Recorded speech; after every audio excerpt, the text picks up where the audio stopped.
Bonjour, je suis Régis Colette, associé de Progress Consulting et j'avais envie de partager avec vous une lecture qui m'a beaucoup marqué.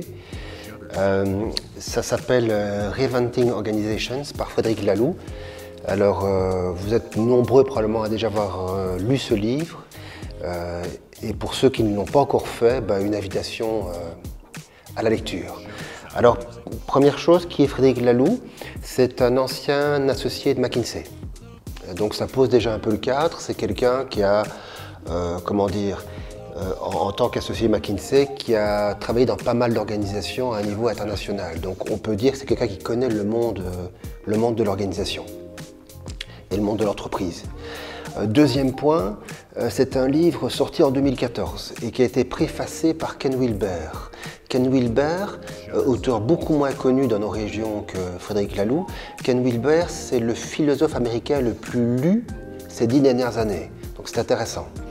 Et dernier point, même si je ne suis pas très chiffre, c'est un livre qui s'est vendu à plus de 400 000 exemplaires.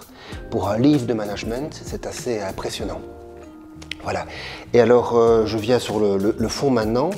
Pourquoi est-ce que j'ai envie de vous le présenter aujourd'hui? Parce que c'est un livre qui marquera probablement très concrètement l'arrivée du nouveau paradigme managérial.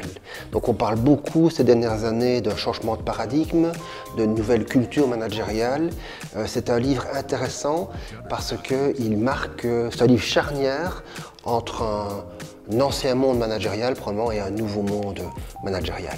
Donc une fois le cadre théorique posé, l'intérêt du livre réside dans le fait que l'auteur décrit le fonctionnement d'une dizaine d'organisations. Alors ces organisations, évidemment, ont mis en œuvre le nouveau paradigme managérial qui, pour rappel, s'articule autour de trois grands éléments. Un, l'autonomie, l'empowerment. Autrement dit, donner du pouvoir aux personnes de terrain. Deux, le sens, faire des choses qui ont du sens, des entreprises qui ont du sens,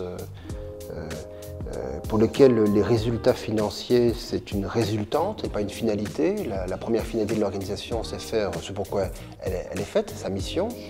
Et puis troisième point, et probablement plus important, remettre l'humain au centre du dispositif. Donc sens, humain, autonomie, est en filigrane de tous les cas concrets. Mais l'auteur va beaucoup plus loin. Il décrit concrètement les modes de fonctionnement de ces 10 entreprises.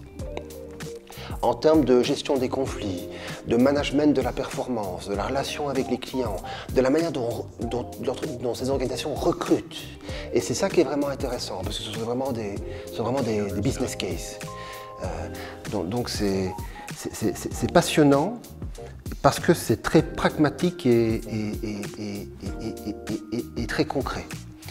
Et l'auteur termine par quelques critères clés pour que ces organisations fonctionnent. Et j'en retiendrai un essentiel, c'est l'implication de l'équipe de direction.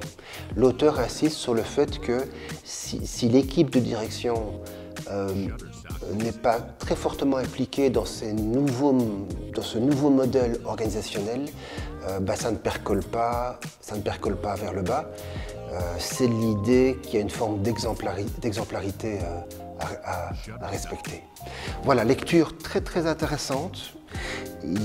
Reinventing Organizations, l'auteur s'appelle Frédéric Laloux et moi qui lis pas mal de livres de management, sincèrement, c'est probablement une des meilleures lectures de ces 10 dernières années.